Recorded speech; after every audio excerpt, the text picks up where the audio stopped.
Mesdames et messieurs, fidèles abonnés, bienvenue. Bienvenue ici à Vametra, Cameroun. Je suis le docteur Jouillard, je suis diplômé en santé de reproduction, phytothérapeute, naturopathe.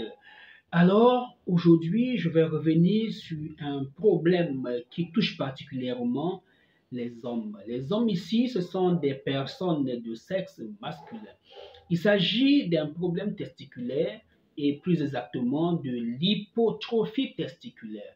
L'hypotrophie testiculaire, c'est la diminution de la taille des testicules.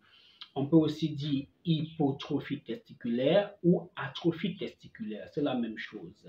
Alors, qu'est-ce qui est à l'origine de l'hypotrophie testiculaire ou bien de l'atrophie testiculaire? Mesdames et messieurs, surtout messieurs, installez-vous confortablement. Dans un instant, je vous reviens. L'hypotrophie testiculaire ou atrophie testiculaire est occasionnée par une perturbation hormonale. Subitement, l'hormone des garçons, qu'on appelle la testostérone, commence à baisser ou à se voir être rattrapée par les hormones féminines comme la LH, la FSH, et à ce moment, les testicules commencent à perdre de leur grosseur. On peut aussi avoir une situation où les veines qui irriguent, qui alimentent les testicules en sang, ont des gros soucis qu'on appelle des varicocèles, des varices. Le sang arrive dans les testicules et a du mal à repartir. Cela va provoquer un désordre et les testicules vont commencer à s'atrophier. Alors, est-ce qu'on peut en guérir? Oui. Si au départ, on avait des testicules, sous l'effet du trouble hormonal, c'est en train de devenir petit. Sous l'effet de la varicocèle, les testicules deviennent petits. Alors, si on résout le problème de varicocèle, si on résout le problème de trouble hormonal, tout ira pour le mieux. Mais par contre, il y a des personnes qui naissent avec des testicules normaux.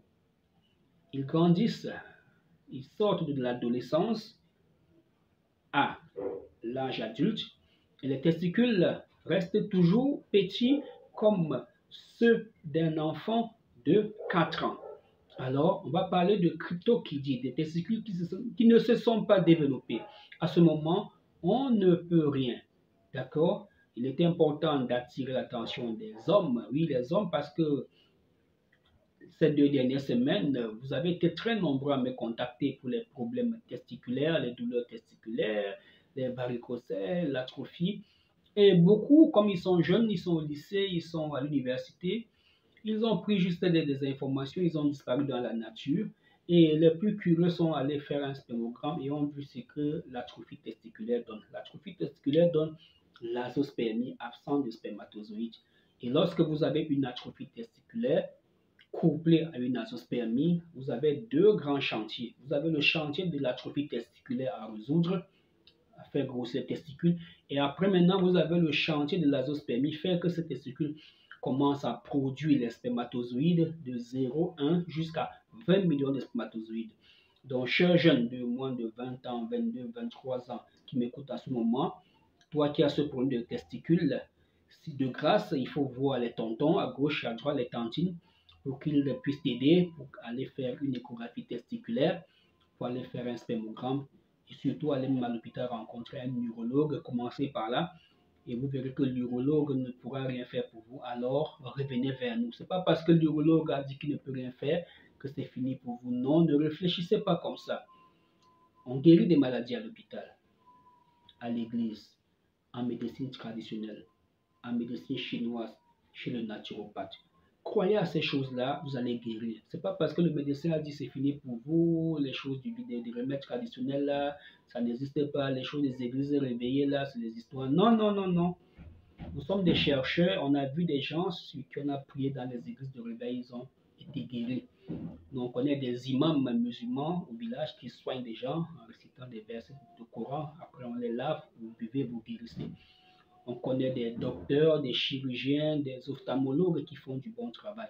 et aussi des naturopathes qui ont des médicaments traditionnels qui soignent. Donc, soignez-vous. Arrêtez de poser des questions, des questions des intellectuels parce que vous faites première année université, vous faites médecine, vous posez des questions. Non, là, c'est le livre. Vous connaissez rien de la vie. Alors, à bientôt.